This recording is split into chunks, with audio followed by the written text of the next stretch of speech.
What up everyone, Shark here, welcome back to the channel. I hope you are ready to spend hours fixing your decks because we have a major update from Steel Balalaika. First of all, you're welcome for the balance changes. Okay, I'm just kidding, but it is great to see that Steel Balalaika has been listening to the community and they're taking some really aggressive steps to adjust the game and keep it balanced and fun. I love that throughout the patch notes they explain their approach. This is a big sustain. Other devs, please pay attention. I love this. In this video, I'm going to cover the general changes and Russian balance changes. I'm going to have a follow-up video pretty much as soon as I get a little bit of sleep, covering the US changes and what I think the devs missed in this update. This video is dedicated to everyone with a family and or a job who wants to know what happened in the patch but won't be able to play until the weekend. Don't worry, I got you. There's a little bit of testing here, but this is mainly a rundown of the patch notes with my analysis, i.e. what these changes mean for gameplay. So without further ado, let's start with the general changes. All right, so the first general change is a penalty for desertion, starting with a 2-minute temporary ban for the first time you desert, all the way up to 3 hours for your 6th and consecutive desertion. I don't think 2 minutes is all that much. I mean, you basically just like leave a game, go get a drink of water and come back and queue up another one. So I'd like to kind of see that extended, and the devs did say that they can actually change the penalties whenever they want without pushing a patch, which is kind of cool. But I think the only thing that they really need to do is take this a little further and start kind of adjusting the matchmaking for folks who consistently desert, something like a trust factor style system like you see in Valve with Counter-Strike. All right, next, they've added an option to surrender. And while I hate surrender in all of its forms, I think this is good because there are occasionally some games where you just know right off the bat, like, hey, it's just not our day. So the way this works, starting 5 minutes into the game, you can call for a vote. If there's a majority of people that agree to surrender, the match is over. There's a 5-minute delay between votes, so you can't spam it. I think across the board, this is good for everyone. It does remain to be seen if a team can surrender right before the end of a match to make sure they don't get that massive XP loss. I'll have to test that on the back end. Side note, if one or more players fails to connect as the match is loading, the match is canceled. I like this as a general rule to keep from getting like the automatic 4v5s, but I do think it will occasionally cause people to dodge matches, which could be frustrating if you're trying to find a match at higher elo. Next, anti-cheat. Now, Steel Balalaika has been deliberately vague. They don't want to give the cheat producers any advantage, and they encourage people to continue reporting, but they say they are making updates on the anti-cheat front. I don't think this will truly be fixed until they move to full server-side authentication, but there are measures that I think they can take in the interim to make sure that people aren't doing silly stuff like editing the game files for their units to get an advantage. I will say that even though cheating is an issue, I think desync between different clients creates the impression that there's more cheating going on than there actually is. I see this a lot on Reddit, people posting videos, and it really just seems like desync issues. So more to come here, but it does seem like they're being proactive. Next, they've made some quality of life improvements to laser designation. So now your units will remember the target that they are designating. So if that target, say like breaks line of sight but comes back into view, the unit will automatically redesignate that target. Pretty nice, pretty user-friendly, reduces some micro.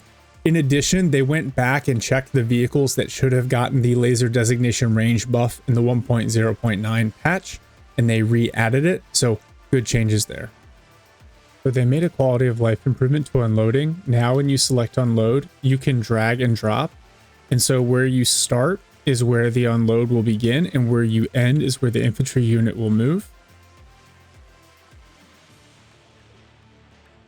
Right? So useful in that it allows you to micro a little bit.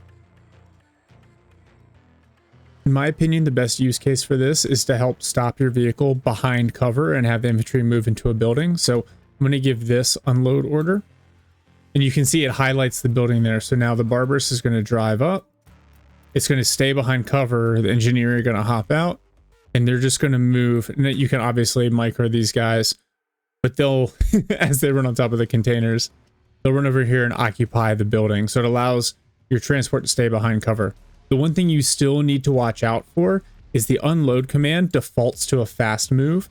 So if you're in and around a bunch of roads, like in this sector here, your vehicle won't necessarily take a straight path. A lot of times it'll hop on the road and take that route, which might not be what you want it to do. So still be very deliberate, but a nice quality of life change from the devs.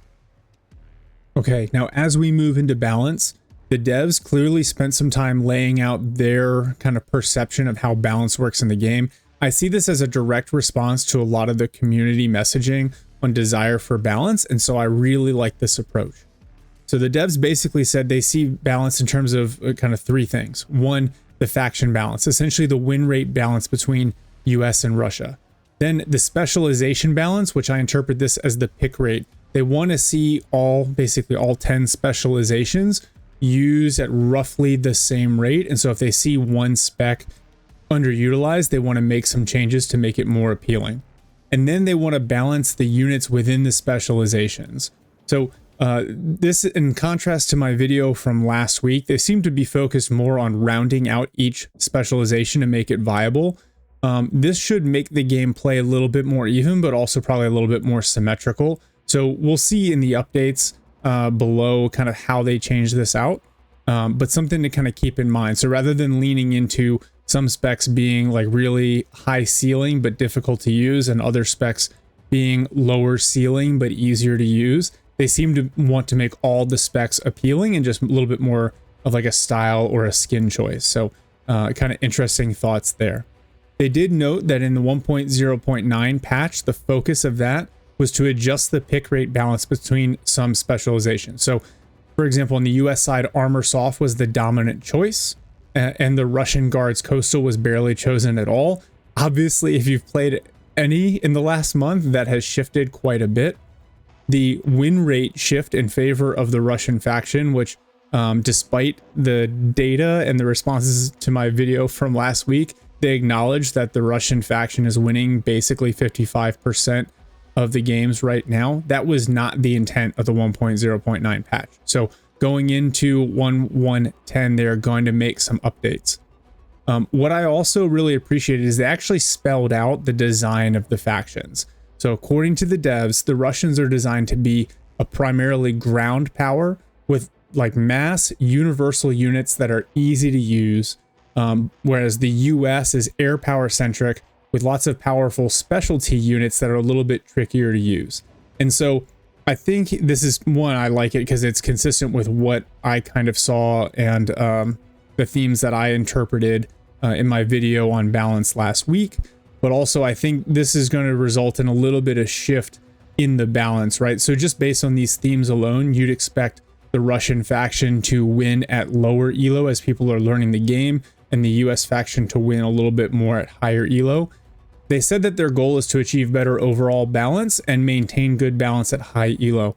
That is really difficult to achieve, so hopefully this is a good example of how they plan on going about balance in general, and what we can expect in the future from these kinds of patches. The last thing I want to highlight before we dive into the individual changes, in my video last week, I talked about kind of the layers of balance patches, and what I said is I'd like Steel Balalaika to at least on a regular basis change the prices of units that are overperforming or underperforming and look at gameplay performance in more major patches. And based on the notes here and the changes that they've made some significant changes to the gameplay and the performance of individual units, which tells me that this is a major patch for them. So pretty impressive list of changes here. It's going to change the feel of the game, definitely shake things up, which I really like. So without further ado, let's get into the Russian faction changes. Okay, first, and something that shouldn't be surprising to anyone, the Tu-22's cruise missiles have been updated. So in one change that I really like, they changed the flight profile to reflect the fact that in real life these are like semi-ballistic missiles. So they kind of take off, they shoot way up and then come back down. This essentially, one, makes them easier to see for players so they can react faster to cruise missiles inbound, but it also makes the line of sight for your radar and SAM units cleaner. So it basically improves the consistency of intercept. So I did a bunch of testing. I have it playing in the background right now. In testing, even with all 3 cruise missiles shot at a SAM, the SAMs will usually survive as long as they have a full magazine and they aren't distracted by other air units. but the engagement range still seems to be pretty short. So what this means is that you have to keep your SAMs relatively close to the front line to protect, infantry and vehicles that should be the targets of these cruise missiles. SHORAD systems with a clear line of sight, like the CRAM or the PIVADs, they seem to do fairly well at knocking these cruise missiles out of the sky. And then based on performance, I don't think the cruise missiles are really valid as a seed technique. So if you've been using them for that, you're not going to want to continue. It's like every third or fourth volley, one will eventually get through and kill the Patriot, but that's a waste of time and a waste of missiles. I think in general, this is going to make the cruise missiles less oppressive. Keep in mind though, if you're on like a weird server and you're having desync issues, it is going to mean issues with cruise missiles getting through consistently anyway. In addition to this note, they noted that the KH-29, which is the HARM, the anti-radiation missile for the Russians, they increased the aim time from 1 second to 3 seconds. Again, this is just to make its performance a little bit more consistent versus enemy SAM launchers, and to make it so it doesn't just kind of snap shoot when blind. So this will just mean that you have to give your seed aircraft a little bit more time to aim and launch their anti-radiation missiles, but it should make performance and the interaction between these missiles and SAMs more consistent across the board. Next, the CAB 1500 aim time has been reduced from 5 seconds to 4 seconds. This will make it more consistent with other smart bombs, make it more responsive, and result hopefully in less of those frustrating go-arounds by aircraft. For both US and Russian SHORAD systems, they have reduced the amount of time it takes to restock those missiles from supply piles from anywhere from 30 to 50%. The goal here, this is more of like a quality of life improvement, but it makes it easier to keep your SHORAD systems restocked on those infrared missiles and keep them at the front. Next, and this is a big change in terms of the competitive meta. Now, if you refund a launcher like a ballistic missile, rocket artillery, cruise missile, etc., and all the ammo is spent, the unavailability time for that system is essentially doubled. And so really this is just designed to address the technique of calling in a vehicle, immediately launching all of its ammunition, and then refunding it. It's going to encourage on-field resupply. So in addition to a little bit of a micro attacks, this also makes these artillery pieces a little bit easier to counter. So I think this is a good change overall. They have increased the reload time on the Sturm S from 5 to 6 seconds, and the Kornet T and Chrysanthema from 5 to 8 seconds. So they basically identified that because these units were firing missiles that weren't wire guided, they would start reloading once the missiles are fired, and this essentially resulted in like an unending ripple of missiles on the target, which made it very unforgiving even in the best US vehicles. So now with this reload time increase, makes it a little bit more forgiving, gives you a little bit more time to either pop smoke, break line of sight, or gives you another APS salvo to defend your high-priced vehicles. Really what it means on the Russian side is that these units are going to function much better in pairs than alone. You won't be able to solo a main battle tank with a Chrysanthema anymore. Instead, you're going to need 2 or 3 or a different weapons team to overcome the combination of APS and smoke. Next, the Ataka missile fire on the move aim time has been lengthened by 1 second. This applies to the Terminator, the Barbarous 57, and the BRM-3K. I think that this is just designed to be a slight performance reduction since these units can fire these missiles on the move. Of note, the missile must still keep line of sight to track its target. I personally don't know if this nerf was necessary. These are pretty strong units in their role, but you kind of need them to perform that role, right? The advantage of the Russian armored vehicles is they almost all have ATGMs, and they use that to close the gap with American armor and kind of balance out the strength of the American armor and cannons. So it remains to be seen if this nerf was necessary. I could see them with this nerf ending up reducing the price of some of those units in an additional patch. Next, the BMP-3, they basically split some of the choices.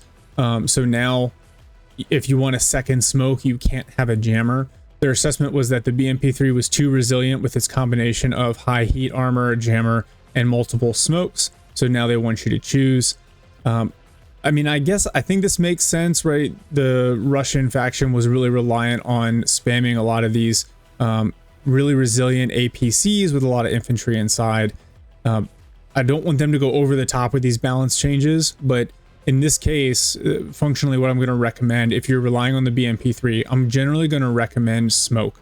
The US faction is less missile heavy than the Russian faction, right? So that jammer doesn't help you as much as an extra smoke might help you either close the distance to drop off your infantry or back away from a bad approach if you haven't done good recce.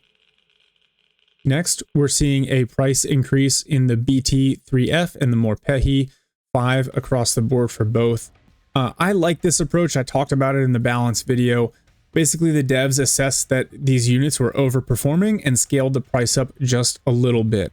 So 5 apiece doesn't seem like much, and in the course of a game probably doesn't change all that much, but it does reduce the availability in the deck and forces some more trade-offs. These units are still good, right? The BT3F can eat 2 tank rounds with its armor upgrade and survive, while the Morpeki are great all-rounders. But changing their price, right, brings that value in line with their performance, and again, forces everyone to adjust their decks. So I like this.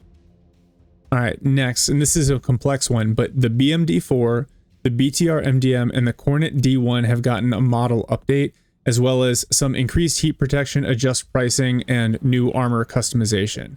So according to the devs, they updated these models based on the appearance of these vehicles in the Moscow Victory Day Parade. So from a gameplay perspective, it provides the VDV specialization some additional optionality, and it reflects reality. So I think this is pretty cool. It shows that devs are invested in continuing to update the game, and they base stuff on reality, even though there are lots of, fantasy units out there like the Comanche and the Su-57. So pretty cool change all around. Next, they have added a BMP2 option without the Concourse ATGM. It only costs 50 points. They sell this as a cheaper transport option with a better autocannon than the BMP1 by dropping the ATGM. I like the player choice that goes into it. If you just need a cheap, fast transport with decent fire support, but you don't want to have it be super expensive, it gives you the option to drop the missile. So this is a sustain for me as well. For the Su-33, they've reduced the ECM upgrade price from 50 to 40. This only buys you 10% ECM, so I think it was overpriced at 50 points. Keep in mind that despite the complaints on my video, the only way to dodge missiles is ECM, flares, or breaking line of sight. So that 40 points can really be worth it if it's the difference between your plane getting shocked down and your plane making it back to base. They also added an option for the Su-27SM to carry 4 of the R-27ER semi-active missiles. So keep in mind from previous testing, the more of an identical missile you have, the faster its fire rate. So now with the option to carry 4, it can get multiple missiles off very quickly. That is really important considering the R-27ER is a semi-active system that requires retaining line of sight for these missiles to hit. So the Su-27 just gets a little bit better as a cheap air superiority option that trades well against American aircraft. They have also added the ability for the BMP-1 and BRM-1K to fire on the move. I like this. This was apparently a game readability issue. It's really hard to tell that a unit with a turret won't shoot when it's moving. And so what they basically saw is players expected the vehicle to shoot and were driving it into essentially a suicide situation. So I like that they made this update, makes the game just a little bit more accessible, and these aren't super overpowered units anyway. Next, the UR-77 price has been reduced from 100 to 90. This is a very situational unit similar to the US Miklik, but they saw it essentially underperforming, so they reduced the price. This is one of those things where it might not be bad to have one of these in your deck. Reducing the price makes it a little bit easier and good for clearing infantry that are dug in buildings. All right, and the last change I'm going to touch in this video, the air-to-ground anti-tank missiles. They have reduced their launch margin angle and the missile seeker angle, right? These missiles in the past could be somewhat forgiving, right? So you come in, you call a strafing run, anything that your airplane can kind of see in front of it at about a 45-degree angle, the missiles would launch on and do a fair amount of damage. Because of that, I don't know if I like this change, right? At lower ELOs, I'm sure it feels like this is kind of like a click to win option with some of these missiles, but at higher ELOs, when tanks and armored vehicles aren't blobbed up together, planes are much more difficult to use in a point efficient manner. And that combined with some of the other changes, like planes aren't always super responsive. And I know everyone has, raged at their computer when they change a strafing run at the last minute. The airplane just does a circle over the target and gets shot down. I think this increases the risk that if you don't line up your strafing run just right, you won't actually launch any of the missiles. You'll lose the plane, get nothing in return, which is just really frustrating, especially because these planes are supposed to be your answer to blunt like a really dangerous armored push. So I'd say that despite the fact that the missiles guide themselves, I think this is still a skill shot and that the enemy can dodge it if they see it coming, and you have to really predict where the enemy's vehicles are going to go. So we'll see where this goes. We'll see how much of a nerf this is to the performance of stuff like, the A-10 or the Su-34. But I am a little bit concerned about making this a little too difficult to execute. We will see as the patch moves forward. All right, that is going to do it for the summary of the general changes and Russian balance changes in the 1.1.0 patch. Big thanks to Steel Ball Laika for really digging into this one. This is a major patch with a lot of gameplay implications. Please stay tuned. I'll have the US video coming out here shortly. And that's going to do it for us. We'll catch y'all in the next one.